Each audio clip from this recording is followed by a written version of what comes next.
À la résidence Massalia, Yolande et Myrtha ont une dernière fois rendez-vous avec Lodi chargé d'évaluer leur travail. Myrtha, qui vient tout juste de se faire opérer de la cataracte, est obligée de porter des lunettes de soleil. Mais pour ne pas se faire démasquer, elle explique à la femme qu'il s'agit d'une protection contre les néons. Quelques secondes plus tard, elle attire l'attention de Lodi sur un morceau de verre au sol. Elle veut lui prouver qu'elle a une bonne vue et surtout, qu'elle sait comment éviter un danger. Cette stratégie semble fonctionner à merveille, ce qui rassure Yolande et Myrtha. Myrtha continue sur sa lancée en distribuant le courrier à l'aveugle dans les boîtes aux lettres des résidents. Lodi est épatée par tant d'organisation. Une fois seule avec Yolande, Myrtha lui confie. Heureusement qu'elle n'a pas vérifié dans les boîtes aux lettres, sinon j'étais mal. En fin de journée, Lodi explique à Yolande et Myrtha que le résultat de l'entretien sera dévoilé à partir du lendemain après-midi. Mais au moment de lui serrer la main, Myrtha se trompe et serre celle de sa collègue. La femme demande à Myrtha si elle est aveugle, mais cette dernière est contrainte de lui révéler toute la vérité au sujet de sa cataracte. Yolande tente de prendre la défense de sa collègue, en expliquant à Lodi qu'elle ne voulait pas prendre de risques, mais cette dernière déclare « Tout ça est très émouvant, mais je suis là pour enregistrer des faits », puis elle s'en va. Jennifer est encore traumatisée par ce qu'elle vient de vivre.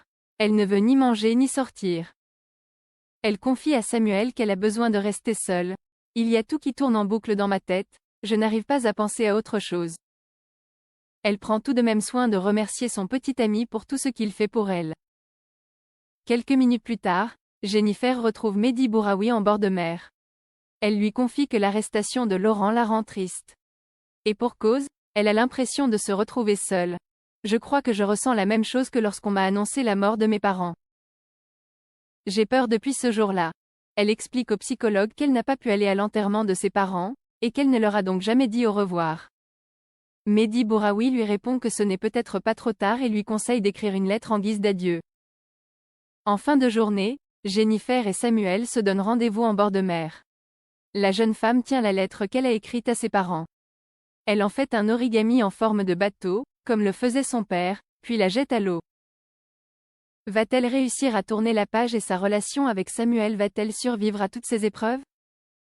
Au commissariat du Mistral, Ariane et Jean-Paul enquêtent sur les fausses cartes d'identité qui ont été retrouvées dans un colis. Le paquet a été adressé à la société CP Femmes et le nom de l'expéditeur est un mélange de lettres de l'alphabet chinois. Par conséquent, pour le moment, la seule piste intéressante est d'interroger les personnes qui étaient présentes au Mistral au moment où Zoé a réceptionné le colis. Pendant ce temps, au pavillon des fleurs, Eric rend visite à Blanche.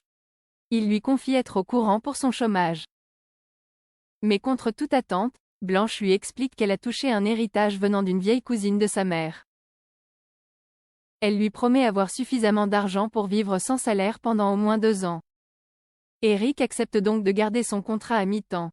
Quelques minutes plus tard, Blanche est convoquée au commissariat pour un interrogatoire.